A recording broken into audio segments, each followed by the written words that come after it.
BJP से बागी होकर सांसद के करीबी नेता आशीष शुक्ला चुनाव मैदान में उतरे। आशीष शुक्ला अपनी पत्नी नेहा शुक्ला को लेकर नामांकन करने पहुंचे। बीजेपी सांसद हरीश द्विवेदी के बेहद करीबी माने जाते हैं। बीजेपी के आशीष शुक्ला बीजेपी से टिकट न मिलने पर नाराज होकर निर्दलीय चुनाव लड़ने के लिए उतरे। सांसद और राष्ट्रीय मंत्री हरीश द्विवेदी के प्रतिनिधि भी रह चुके हैं आशीष शुक्ला। 18 साल में कई मुकदमे पार्टी की राजनीति करते हुए मेरे ऊपर लगे। इन्हीं बातों को कहते हुए कैमरे के सामने भावुक हुए बीजेपी से बागी आशीष शुक्ला। चुनावी मैदान बीजेपी प्रत्याशी को बताया प्रतिद्वंदी। मांगे टिकट नहीं मिला और आपको बगावत पे आके आज आप नामांकन कर रहे हैं। देखिए, भारतीय जनता पार्टी का मैं सामान्य कार्यकर्ता हूं, कोई बड़ा नेता नहीं हूं। और पिछले 18 वर्षों से मैंने भारतीय जनता पार्टी की एक सच्चे सिपाही की तरह सेवा की है।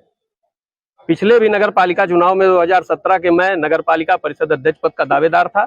किन्हीं कारणों से संगठन ने मुझे टिकट नहीं दिया। जिसको भी दिया मैं उसके साथ तन मन धन से मैंने प्रचार किया संगठन के, उसके बाद आगे का काम किया। इस चुनाव में भी क्योंकि सीट महिला थी तो मैंने अपनी पत्नी की दावेदारी प्रत्याशिता की थी भारतीय जनता पार्टी के टिकट के लिए। लेकिन जब अप्रत्याशित सा रिजल्ट आया और मुझको लगा कि मैं ठगा सा महसूस किया गया हूँ।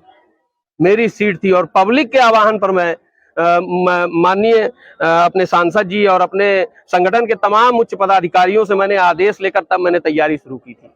और ऐसे समय में जब मेरा संगठन का निर्णय मेरे विपक्ष में आया तो मुझको लगा कि मेरे जैसे तमाम सारे कार्यकर्ताओं के साथ अन्याय हो रहा है, जो सालों साल तैयारी कर रहे हैं और ऐसे लोगों को टिकट दे दिया जा रहा है जो बिना किसी तैयारी के, सारे मानकों को किनारे करके, ना वो कोर कमेटी में, ना स्क्रीनिंग कमेटी में, ना क्षेत्र में, अचानक से नाम आ रहा है और ऐसे लोगों को टिकट दिया जा रहा है। तो मुझे लगा कि कहीं ना कहीं मुझे अपने तरफ कार्यकर्ताओं के लिए अपनी आवाज बुलंद करनी चाहिए और उसका निर्दल प्रत्याशी के रूप में पर्चा दाखिल करके, इससे बढ़िया मुझे रास्ता कोई समझ में नहीं आया।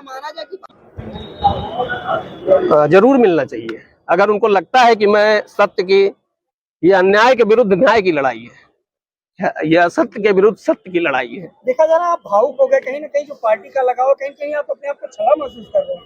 जी।